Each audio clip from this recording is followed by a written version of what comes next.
এবার কালীর ফোনে নজর। রবিবার কালীচরণকে নিয়ে হাওড়ার বাড়িতে সেট। কালীচরণের বাড়ি থেকে দুটি মোবাইল বাজেয়াপ্ত। অমিত প্রতিনিধি আমাদের সঙ্গে রয়েছেন। অমিত, ঠিক কি বাজেয়াপ্ত করা হয়েছে? তো গতকাল হাওড়ার শিবপুর এলাকাতে কালীচরণের যে ফ্ল্যাট, সেখানে অভিযান চালানো হয়। প্রায় 5 ঘন্টা অভিযান চলে। সেখান থেকে দুটি ফোন বাজেয়াপ্ত করা হয়েছে, এমনটাই লালবাজার সূত্রে খবর। তোমার জানিয়ে রাখবো, কালীর ফ্ল্যাট থেকে দুটি ফোন ছাড়াও বাজেয়াপ্ত করা হয়েছে একটি রেজিস্টার বুক। সেই রেজিস্টার বুকও কিন্তু এই মুহূর্তে গোয়েন্দাদের নজরে রয়েছে, কারণ সেখানে বেশ কিছু বিষয় এখানে লিখিতভাবে রয়েছে, সেগুলো তারা এক্সামিন করছে এবং একই সঙ্গে বেশ কিছু নথিপত্র বাজেয়াপ্ত করা হয়েছে।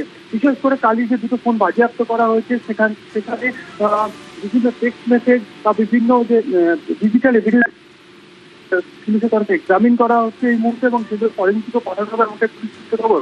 এছাড়া কালীচরণ এবং কালীচরণের ফ্ল্যাট থেকে উদ্ধার হওয়া নথি সেই নথিগুলোর মধ্যে পুরসভার একাধিক ডকুমেন্ট সেখানে রয়েছে, সেগুলো তারা দেখছেন। এবং সেখানে মূলত বিল্ডিং ডিপার্টমেন্ট বিশেষ করে কোনো বিল্ডারকে অনুমোদন প্ল্যান অনুমোদন সংক্রান্ত কোনো নথি রয়েছে কিনা সেগুলোর মধ্যে সেগুলো এক্সামিন করা হচ্ছে। এবং একই সঙ্গে আর্থিক লেনদেনের বিষয়টিও কিন্তু এই মুহূর্তে গোয়েন্দাদের নজরে রয়েছে। সেক্ষেত্রে গতকালই আমরা জানিয়েছিলাম যে কালীচরণের হাত ধরে সেই টাকা কোথায় পৌঁছেছে তারই সন্ধান চালানো হচ্ছে গোয়েন্দাদের তরফে।